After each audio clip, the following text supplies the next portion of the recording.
Let me tell you something important today. There are many people who enter marriage thinking love will continue naturally. They think that because they feel deeply now, they will always feel deeply later. They think that because the conversations are sweet now, they will always remain sweet. They think that because there is excitement now, there will always be excitement. They think that because there is effort now, there will always be effort. But then something changes. Not in one day. Not in one dramatic moment. Not always because of betrayal. Not always because of hatred. Not always because someone stopped caring completely. Sometimes romance dies slowly, quietly, silently. It fades while two people are still living under the same roof.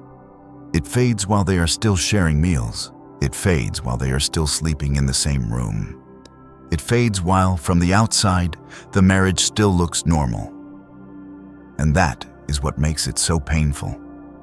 Because when love dies loudly, people notice. But when romance dies quietly, people suffer in silence.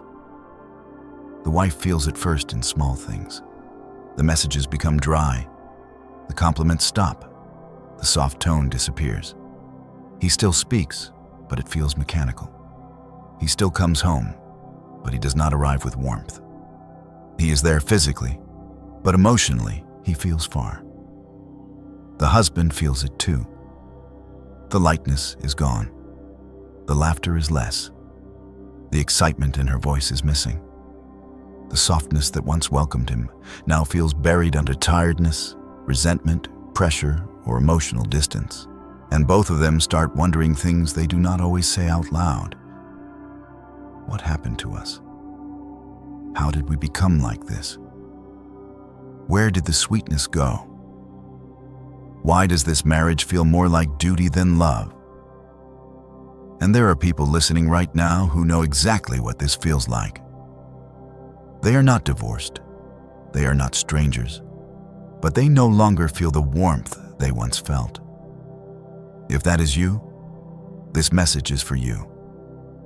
And before we go deeper, write in the comments right now. I love Allah, write it with sincerity. Write it even if your heart is hurting.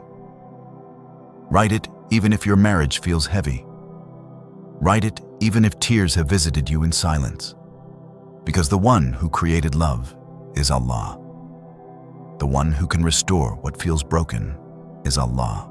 And sometimes the first step in healing your heart is to reconnect it to the one who controls all hearts. And if you are one of those people carrying pain in your marriage, I want you to know from the beginning, you are not weak, you are not strange, and you are not alone. Many marriages do not die because love was fake. Many marriages suffer because love was left unprotected. So today, let us talk honestly about why romance dies after marriage. Not so we can become hopeless. Not so we can blame only one side. But so we can understand what is happening before it is too late. Because sometimes, the death of romance is not the end of love. Sometimes, it is a warning that the marriage needs attention, a warning that hearts are drying, a warning that both husband and wife are becoming emotionally hungry while pretending they are fine.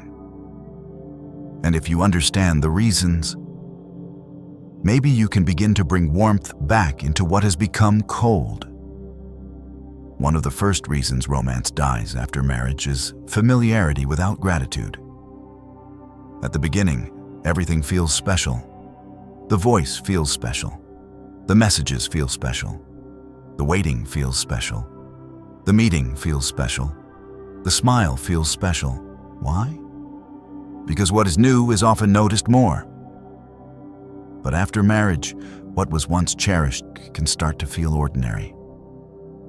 The husband who once made your heart beat faster now becomes the person whose habits you see every day. The wife who once seemed like a dream now becomes the person you see in tired moments, sick moments, stressed moments, unfiltered moments. And this is where many people make a dangerous mistake. They stop appreciating because they become accustomed. They start acting as though the blessing is guaranteed. This is one of the quietest killers of romance, because romance does not survive in hearts that stop noticing.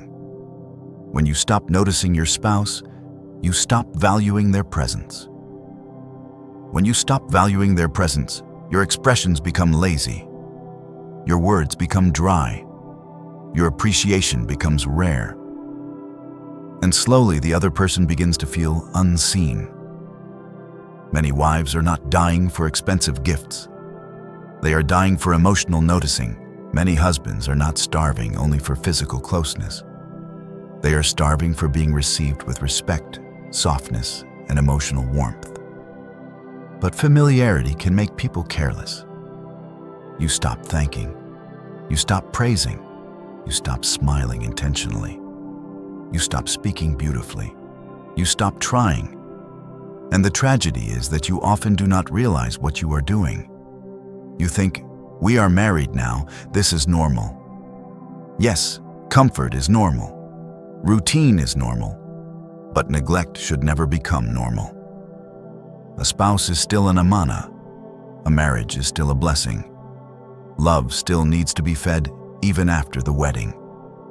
Some people treat strangers more gently than the person they sleep next to every night. Some people speak more politely to outsiders than to the wife who has stood by them for years. Some people smile more warmly at others than at the husband who is carrying pressure for the family. This is how romance dies. Not always with cruelty, sometimes with carelessness. And the heart that is not appreciated eventually grows quiet. Another reason romance dies after marriage is when responsibilities replace connection. Life after marriage is heavy. Bills come, work pressure increases, children may arrive, family issues begin, in-laws may interfere, fatigue builds, schedules become crowded, stress sits in the chest, and slowly, marriage becomes about survival. Who paid what? What needs to be done? Who is picking up this? Who forgot that? Why is this late? Why is the child crying? Why is the house messy? Why are expenses rising? And somewhere between duties and deadlines, emotional intimacy gets pushed to the side. The husband may start feeling that his whole role is to provide. He wakes up burdened, works under pressure, comes home tired, and thinks that as long as he is earning and staying loyal, he is doing enough. The wife may start feeling that her whole role is to manage, serve, raise, clean, cook, endure, and hold everything together. She becomes tired in ways that are not always visible. And because she is so emotionally and physically stretched, the softness in her tone begins to fade. Neither one may be evil. Neither one may have bad intentions.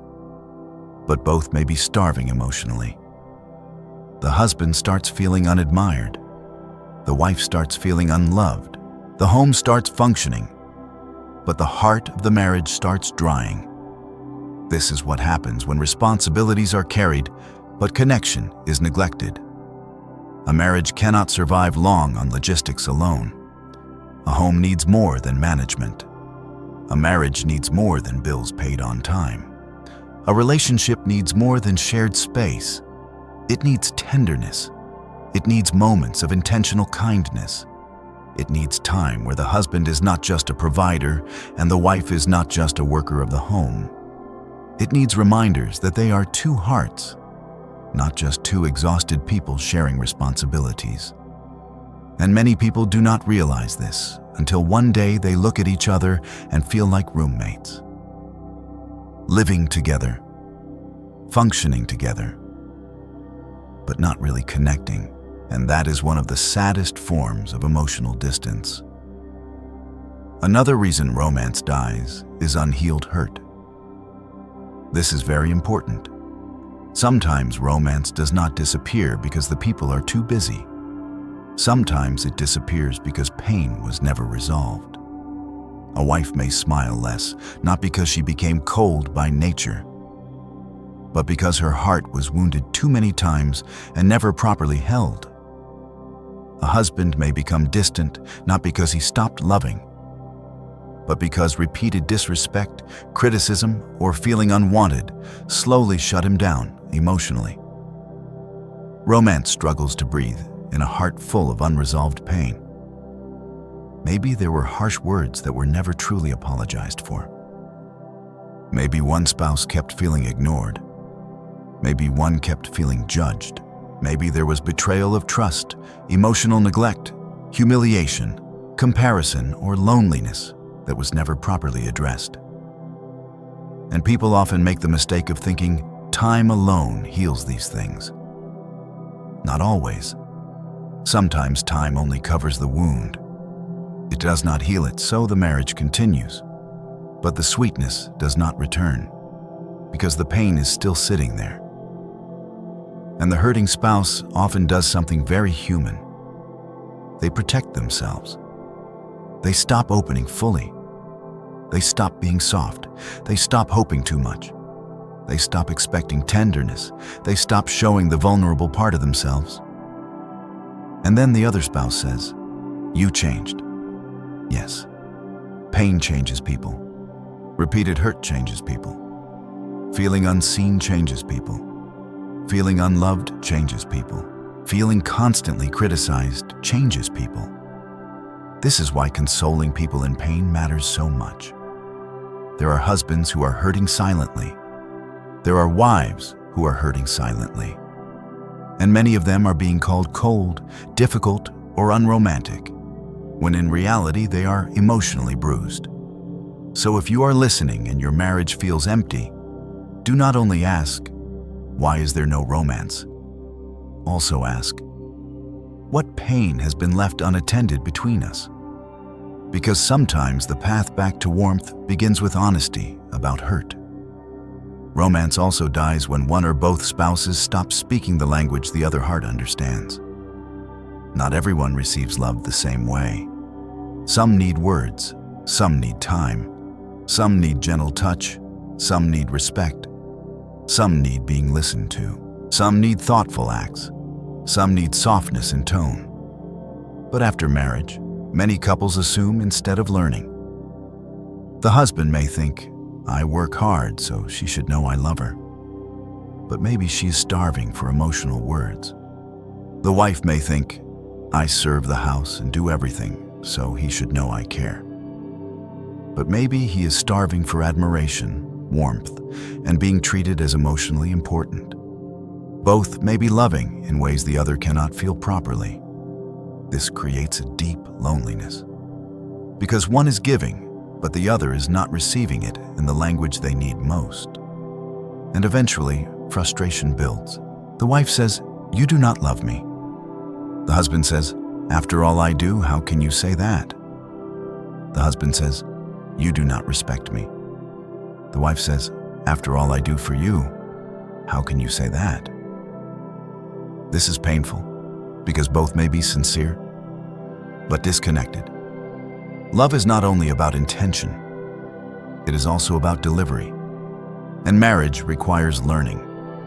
Learning your spouse's heart, learning what hurts them, learning what softens them, learning what reassures them, learning how they feel cherished. Some people stop learning after marriage. They think the nikah is the finish line. But marriage is not the end of discovering each other. It is the beginning. And when that discovery stops, romance often fades with it. Another reason romance dies is harshness in the home. Harshness kills softness. A constantly harsh tongue can destroy years of tenderness. A home where there is shouting, sarcasm, mockery, disrespect, and constant criticism becomes emotionally unsafe. And romance does not thrive in emotional fear. A wife cannot keep feeling warm and open if she is constantly being talked down to, dismissed, or emotionally cornered. A husband cannot keep feeling soft and emotionally available if he is only being met with bitterness, contempt, or ongoing disrespect. People sometimes want romance without fixing their character. But romance is not just candles, gifts, or words. Romance lives inside mercy. Romance grows where there is gentleness. Romance survives where there is emotional safety. The prophet, peace be upon him, was not merely a figure of duty. He was gentle. He was kind.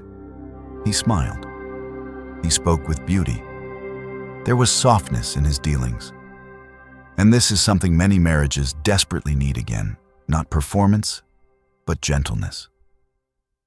Many spouses are not asking for something unrealistic. They are asking for basic softness, a kinder tone, a more patient response, a face that is not always angry, a heart that does not always attack.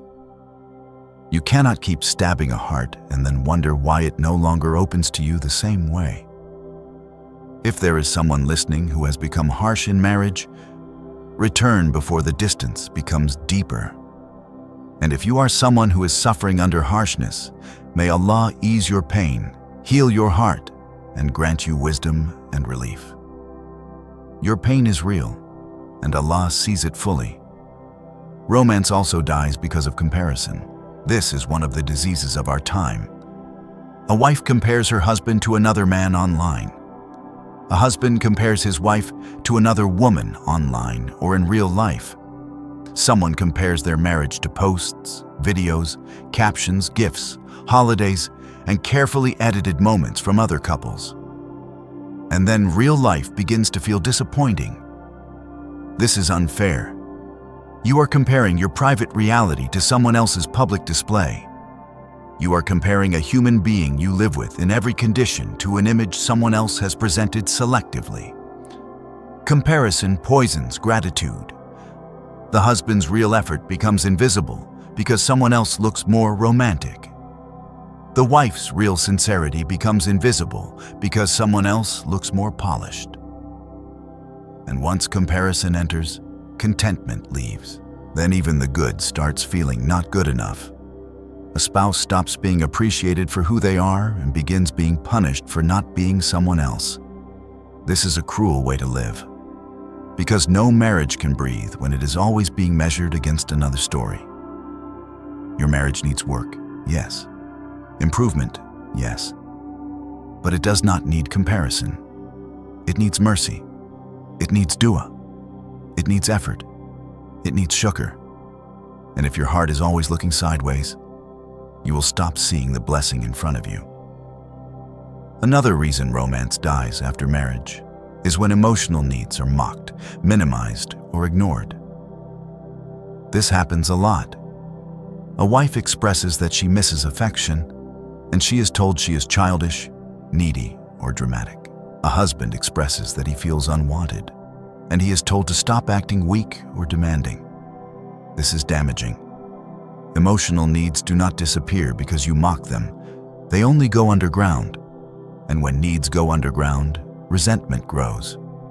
A woman may stop asking for warmth, but the hurt remains.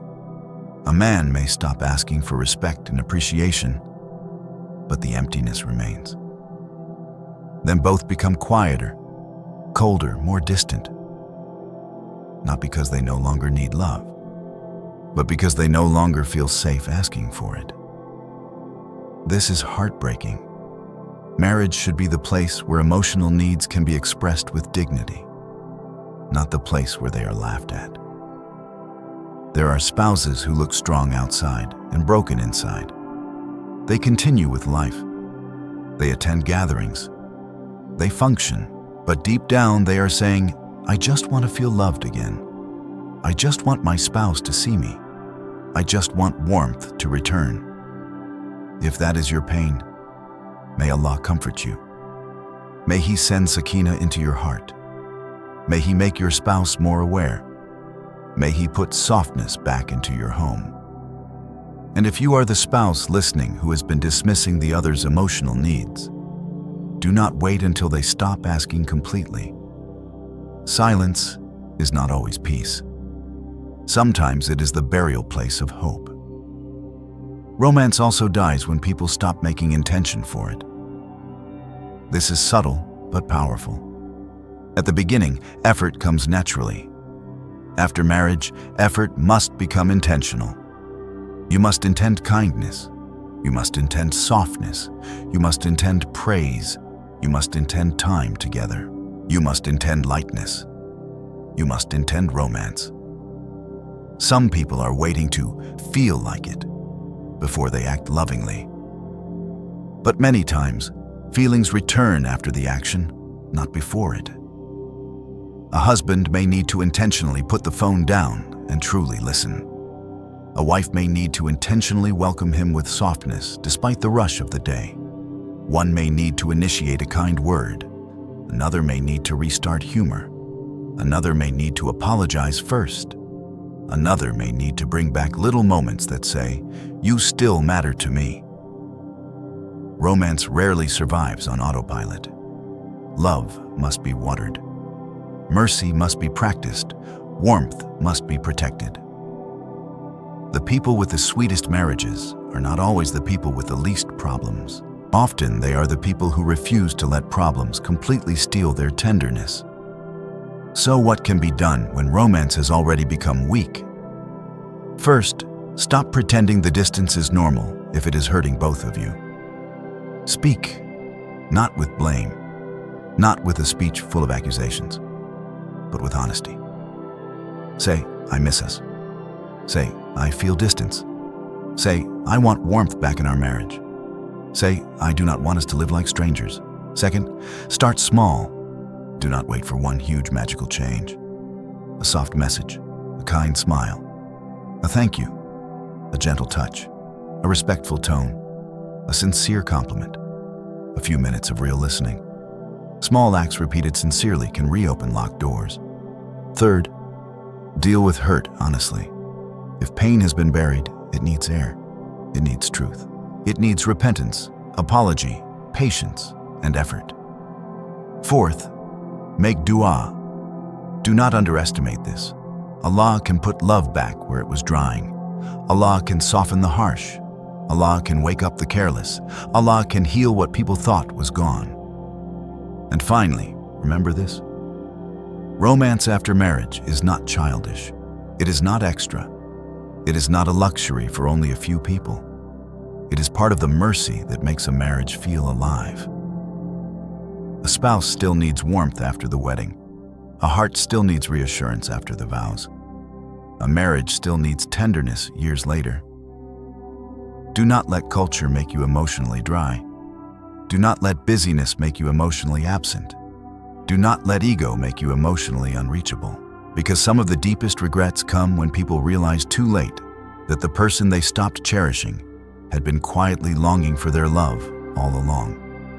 So if your marriage has become cold, do not lose hope too quickly. Sometimes people are not empty of love. They are buried under stress, hurt, ego, routine, or emotional neglect. Sometimes the heart is not dead.